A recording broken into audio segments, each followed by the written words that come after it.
Hey guys, we are continuing on with the quick start guide for inexpensive heroes. Starting off with Malfurion, not starting off, I've done like 10 of these already. With Malfurion now, 2,000 gold, a healer that has been used in all stages of the competitive environment, a healer that is good in all levels of play.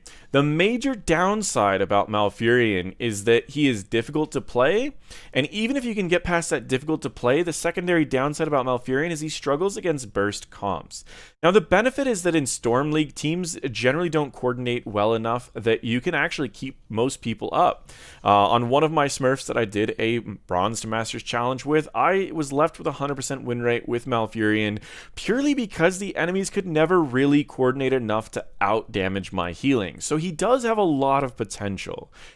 But where all that potential is, he's a very difficult hero to play and he can struggle. Now, the cool part about him is he's a healer that is one of the best healers into chaotic situations. What I mean by chaotic situations is when you have a couple divers going to their team, they have a couple divers going to your team, everyone's getting stunned back and forth, everyone's taking damage, the damage is spread between a bunch of targets. That is your bread and butter. You love when that happens because you can heal people no matter where they spread out in a team fight, and you can deal with these chaotic situations because as long as they're not all focusing one target, you can generally keep those targets alive. And finally, those chaotic situations tend to have kind of a mana problem for a lot of heroes in the game, and you can kind of answer that a little bit with your Innervate, which is your trait, granting an allied hero 20% of their max mana and also giving them some basic ability cooldown recharge, which is kind of nice.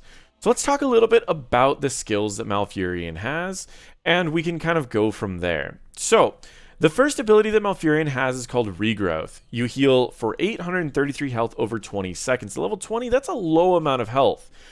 If you imagine like a Malfurion is 3,000 health, well, that's only about a fourth of your health. And so you're only healing a fourth of your health over 20 seconds. And that seems really bad now. However, this is only actually a mark. Imagine this has no healing and it just marks someone for 20 seconds. Now let's get to your next ability, which is Moonfire. Moonfire is a rather small AoE ability with a very short cooldown. It does a very small amount of damage, but for each hero hit by your Moonfire, you will heal all of your allies that are marked with Regrowth for 300 health, which is about how much, a little under what a Lily's tea or potion that she throws out anyways. It heals for about that same amount, except for you can heal 4 or 5 people at a time, because that's how many people you can have Regrowth running on at a time. And if you hit 2 people with this, then you will effectively heal everyone twice. Which means that his healing potential is so much higher than most other healers in the game against teams that might cluster up, and if you could hit multiple people every 3 seconds with Moonfire. Then we have Entangling Roots, your highest mana cost ability, with Moonfire only being 10 mana and Regrowth being 35. This one's at 65. Root an enemy hero in the area for 1.25 seconds, and the affected area will grow over time. So it starts on this small area and it grows out to the outer edge over 3 seconds. This is a great ability to catch people that are already CC'd, or to use it as a zoning tool to save your team. Let's say this isn't a wall here and the enemies are rushing in. You throw that root, now the enemies can't rush in and your team gets out alive.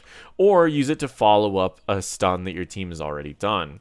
I highly recommend saving this ability to only root targets that your team's already stunned or targets your team's already attacking, rather than throwing this out every time. And then finally, I already spoke about Innervate, a long cooldown ability that can give back mana for one person, or it can increase the speed that their basic abilities recharge. I like to use it in the start of fights for that basic ability cooldown recharge. So say you have a mage on your team that throws all their abilities out, you can Innervate and they get all of their abilities back a little bit faster. Now, let's get into his talents. The build I'm going to be giving you guys is a very consistent build, and it's focused primarily on healing. The longer you can keep your team up, the longer they can do their damage, and their damage is likely going to be higher than any amount of damage you can do in your build. So, Rejuvenation is the first talent I recommend. If you throw your regrowth on someone else, you get a regrowth on yourself at half duration. So you give a 20 second to someone else and a 10-second to yourself. Level 4, it's a quest. Vengeful Roots. Entangling Roots spawns a treant that deals 58 DPS, and every person you hit with this increases its DPS by 7. I recently took this talent and had up to 230 DPS on this treant. It's a pretty good talent, but I don't want you to overthink the quest portion of this. I want you to still only use Entangling Roots when it's best. I generally end games with about 14 stacks, and I generally end games winning games. I mean, period. My Malfurion win rate is one of the highest win rates I have across accounts, and I do not overthink this talent, because if you overcast this talent, that's the only way you run out of mana on Malfurion. Then at level 7, while the cleanse is what most people would recommend for new players, I'm going to tell you guys to go with Wild Growth. Wild Growth allows you to each hero that you hit with your Moonfire extends the duration of your regrowths, and it kind of makes it to where your margin of error grows a little bit more, so that if you make a couple mistakes, you're still in a really good position. Then we have Tranquility. Tranquility is an activatable that allows you to still cast all of your abilities, but it allows you to heal everyone around you. You can also move around while this is casting, you can cast abilities, you can do whatever you want to, and it gives armor to everyone in there. Right as the fight starts having a little bit more damage than you're ready for, activate this and it will give armor so your team's a little bit more durable to burst, and that extra healing per second is going to be enough to where it can keep your team alive while you're waiting for that next Moonfire to come out. Level 13, the increased movement speed from your Qs allows you to reposition really well in team fights. Level 16, the increased duration of regrowths on the Nature's Balance and the increased area of Moonfire increases the odds that you'll hit more than one person with your Moonfire. That also effectively increases the amount of healing potential that you have. If you can hit more than one person, again, you get 2 sets of healing, which can really add up that extra burst healing. Finally, level 20, we're just going to be upgrading either ult that you take, and we'll be at that Serenity, which will allow you to lower the cooldown of your W for each person you hit. So if you hit 2 people, we shave off more of your cooldown, and your Q or your ult is also going to heal more based off the more regrowths that are at. So let's say we throw out this heal. You can see that there's going to be a lot of healing potential between these two heroes. About 500 healing per second on everyone that you have your heals on, plus that extra 10 armor, and we've shaved off half the cooldown of it during the duration of the Tranquility. So that's the best part about taking that upgrade at level 20. The basic idea of what you want to be getting good at on Malfurion is having out 3 to 5 regrowths at any given time, and so you generally want to be placing them before the team fight starts, and then landing your W as often as possible, only using your E to follow up the CC of the enemies.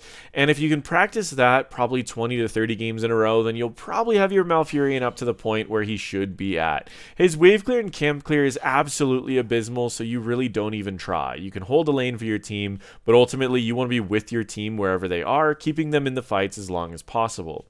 You still want to have every lane soaked, so if there's not an objective up, you might need to cover a lane, even though you don't have great wave clear. Your W mana cost is so low that if you do help your team out with wave clear or camp clear, you might as well throw it off cooldown, where it's not enough to really get a camp at a reasonable time for yourself.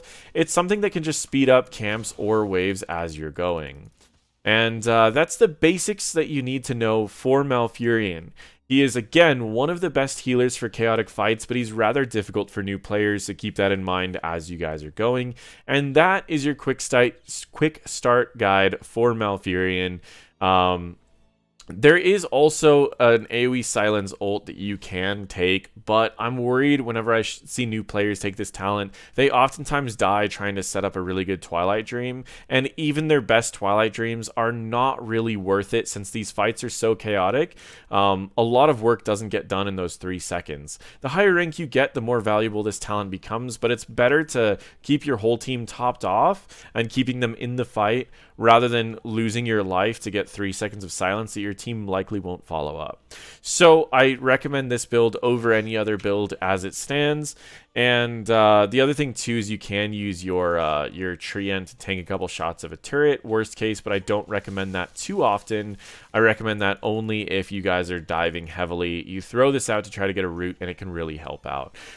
Everything else on Malfurion, you should pretty much be okay with. But this is the quick start guide.